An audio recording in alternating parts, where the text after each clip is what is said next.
Ito po siya. Ayan. Okay. Ito po yung magiging front natin. So kung mapapansin nyo po, 10 meters, 10 at 10. So ganun po yung haba natin. 10 meters papunta doon, 10 meters dito po papunta doon. Okay. So 100 square meter po. So ito naman po si second floor. Ito naman po yung harap ng second floor. 10 meters by 10 meters din. Dito ba nakaharap yung kanilang ano? Ah, Ito yung harap. okay. Baliktad pala, sorry. Okay. Ganyan.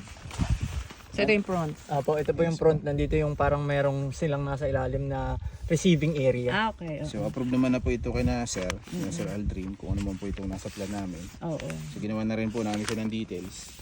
Ito po ma'am ay pina-blueprint namin at isa rin po to sa mapapapirmahan po namin Okay. dito po sa Ilan ang Nepal. kopya nyo yan? Pwede ba akong humingi ng kopya niyan? Amin na to. Yung copy natin, Nasa... Okay. Kailangan ko. yung with signature ni ma'am. Bigyan na lang kaya natin si ma'am ng ng e-file. Okay lang po ma'am. Okay naman. Yung PDF copy. Mhm. Para po na. Ito po kasi ma'am for documentation namin. Meron na rin po para meron okay. po tayong signatories. Mhm. Isang copy rin ba ito? Oh. Ibigyan na lang natin si ma'am ng e-file. Okay, sige. So, may question pa tayo dito ma'am. Okay na. Sige. Ay namin napag-usapan nyo na ni Aldrin kung ano. Diba? So, ang banggit po sa akin ni Sir, Mm. need po namin maituro sa inyo kung ano po yung pinaka-location and then kung ilan po yung puno pa mapuputol. Oh, so dalawa lang naman ang mapuputol. Ano? Opo, dalawa pong Tapos puno. magki-clearing na lang kayo dito ng mga ugat-ugat. Opo, sa ito po mga sanga na ito, i-atras po namin ito po. Okay. Para po, ano namin. So, kung mapapasin nyo po yung lupa, medyo pababang ganun. Oo nga. Ile-level pa po namin siya. Okay. So, baka dito po kami gumawa sa highest point ng lupa. Ito ang pinaka-reference. Para mapantay. Magbabawas po kami dito tapos dadagdag namin. Para Pero we will make sure po na elevated si flooring just in case po na pre may ulan. Hindi po papasok sa bahay yung building. Okay. Oo. Kasi medyo maulan nga dito. Ano? Opo. dun sa plano. Ang matrabaho po dito ma'am, since po yung pagbubunot po ng mga ugat. Pagki-clearing ng mga Hindi ugat-ugat talaga po- kasi medyo malalim. Ano? Opo, hindi po talaga namin yan pwedeng iwanan na ganyan. Oh. Dahil Are, po sa- kapatid ko din. Sir, Bayaw ni magandang Aldrin. umaga po. Si Dito daw yung patayo Engineer ng bahay, Yulti po. kuya. Saan? Dito. Banda. Ito yung...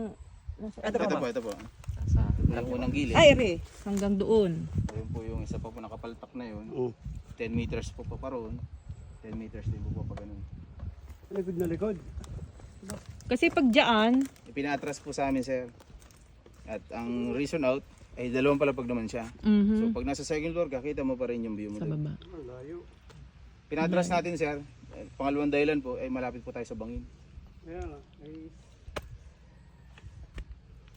unang propose nga po ay Ang propose nga po namin dito. Maganda dito, banda. Ang inisip po namin, pag dito po natin itatayo si structure, maobliga po tayo na magkaroon po ng slope protection. dun sa tabihan. Kasi po pag nagkaroon po ng paglindol, baka po makutkot yung mga lupa doon. Hindi dito adjust. Hmm. Ayos sa pala ito. Kung yan ang estimated yun ng ano, Pwede naman sir, i-adjust pa po namin pa rin. Ayun, oo. Hmm. naabutin yun yung may mga mahogany na yun.